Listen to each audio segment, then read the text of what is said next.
Congratulations to all our callers so far on the show. Si Boying, si Filberto, at saka si Cheryl. Kayo po, bawat isa ay nanalo ng 2 tickets sa Filipino Invasion at San Manuel Bingo and Casino on Thursday, featuring Richie Mepranum and 3 other Filipino boxers, plus buffet vouchers, plus $20 slot place. Yan po ang information on the screen because we need to support our Filipino boxers. Ano sa tingin mong mangyayari sa night na yon? 4 out of 4, mananalo ba tayong mga Pilipino sa gabi na yon? Ipagdasal lang po natin na manalo lahat. Ayan. At ipagdadasal din namin na maging safe kayo, walang injury kayo sa inyo at sa inyong mga kalaban. We have Darwin on the phone. Congratulations to you, Darwin. Nanalo ka rin ng tickets. Hello, Janelle, salamat. Yes, go ahead with your question. Yeah, Richie, tanong ko lang, ano sa palagay mo ang advantage mo para mapatumba ang kalaban? Ano ko lang, ika-counter ko lang siya ng offer.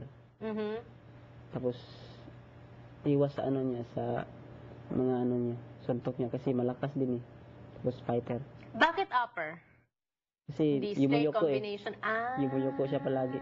Okay, okay. Ayan. So mukhang naka-in place na talaga yung tactic ni Richie Mepranum against Rodrigo Casillas. Casillas. Okay, Angela is on the phone. Hi, Angela. Hi. Yes, go ahead with your question. Yeah, hi. I would like to wish Richie the best. Sana manalo siya.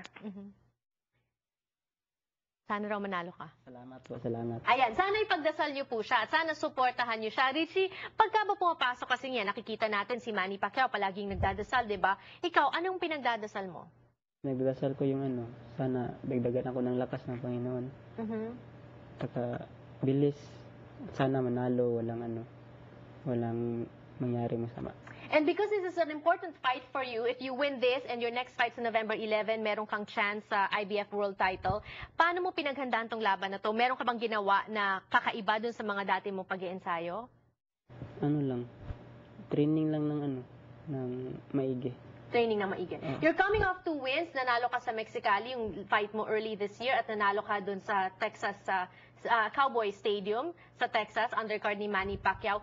May epekto ba yan sa frame of mind mo going into this fight? Mas may kumpiyansa ka ba o tapos na yon, walang bearing yon? Wala na. Tapos, parang gano'n na din. Tapos na yung isipin naman natin yung ngayon. Yung ngayon? Yung ngayon na laban. Ano sa tingin mo yung dapat mong i-improve? Kailangan you have to be mindful of when you face Rodrigo Casillas? Gano'n lang. Ano ba sa tingin mo yung advantage naman niya over you na kailangan mong bantayan? Yung mga suntok niya na nalabas. Kasi malakas yung ano niya eh, yung suntok na labas niya. Yung dito nang galing. Okay. So kailangan talagang paghandaan yun. Susan, maybe your last caller for the day. Hi, Susan. Hi, good afternoon. Yes. Yeah, gusto ko lang siyang tanungin kung ano ang sikreto niya sa pagboboxing. I can tell it to my husband. Bakit? Boksingero bang husband mo? Hindi naman, kaya lang marunong nang ng konti. Ayan. Ano raw bang sekreto para maging magaling na boksingero? Kailangan po na na pag-isipan mo mabuti yung gagawin mo bago mo gawin.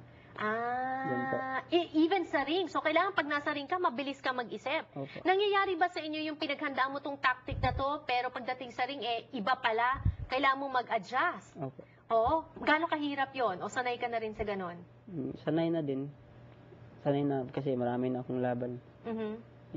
Ginagawa ko naman yung yung pag nasa taas ako ng ring, isipan ko maigi kung anong gagawin ko. Yan, marami na pong laban si Richie Mepranum. 24 wins. 24 ba? Opo. 5 KOs, di ba? Opo. At saka 2 talo at 1 draw. Sana madagdagan ang panalo mo this coming Thursday. Go ahead, invite our viewers once again. And Manny Pacquiao might make a possible appearance, di ba? Yes, go ahead. Imbitahan mo sila.